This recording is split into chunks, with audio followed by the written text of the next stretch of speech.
Si je vous dis Jeep, vous pensez immanquablement aux Willys de la Seconde Guerre mondiale, au célèbre Cherokee ou plus récemment au Renegade. Des modèles cubiques, thermiques, un peu gourmands, très gourmands même.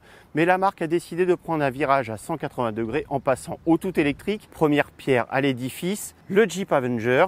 C'est un petit SUV de 4,8 m de long qui partage sa plateforme avec le Peugeot i2008 ou le DS3 e-Tense. On passe en revue tout de suite ses spécifications.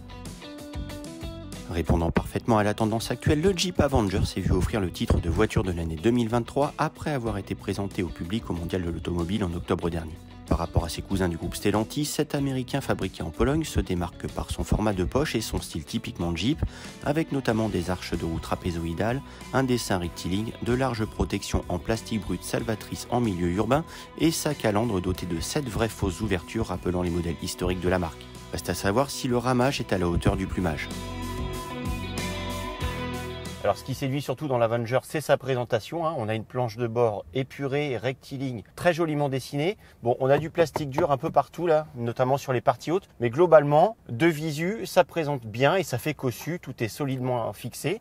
En plus, on a ce joli plaquage couleur carrosserie qui est assez élégant. Et on a plein de rangements. On a des bacs de porte tout à fait corrects. Un grand bac ici sous les aérateurs, qui compense un peu le manque d'accessibilité de la boîte à gants. La boîte à gants est profonde mais peu accessible. Et enfin, dans la console centrale, également, on a 2 grands bacs ici et sous la coudoir. Ça, c'est pas mal du tout. Et voilà, en plus, on a une très bonne position de conduite. L'ergonomie est plutôt pas mal. On a notamment des touches de raccourci pour la climatisation. Ça évite de passer systématiquement par l'écran tactile. Donc honnêtement, à l'avant, c'est sympa. À l'arrière, vous allez voir, c'est pas terrible en revanche. Déjà parce que l'ouverture est assez étroite ici, il faut beaucoup lever les pieds pour entrer. Et surtout, on a très peu d'espace au niveau des jambes. Là, je suis juste derrière ma position de conduite, je ne suis pas du tout du genre à m'allonger au volant. Et là, vous voyez qu'il me reste vraiment très peu d'espace. Je fais à peine 1,80 m, c'est pas terrible. La banquette en plus est un petit peu plate.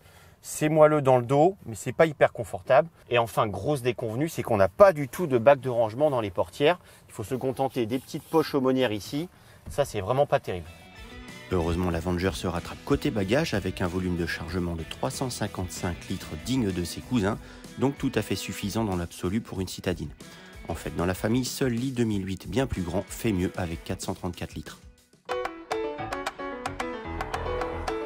Alors, qu'est-ce qui donne ce Jeep Avenger au volant? On retrouve la plateforme typique de l'i208, i2008 et consorts, c'est-à-dire un véhicule qui est très maniable. Ça, il est vraiment très pratique en ville parce qu'il braque super bien. Par ailleurs, on a un comportement assez rassurant, un peu lourd quand même.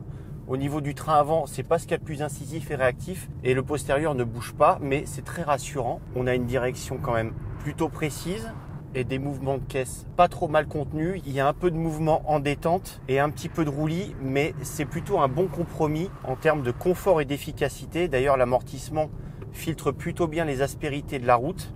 Et en termes de performance, pas de problème. On a 156 chevaux et 260 Nm de couple qui répondent instantanément. À aucun moment, on a l'impression de manquer de puissance, que ce soit en ville, sur route ou sur voie rapide. Alors en termes de visibilité, c'est pas terrible, surtout vers l'arrière.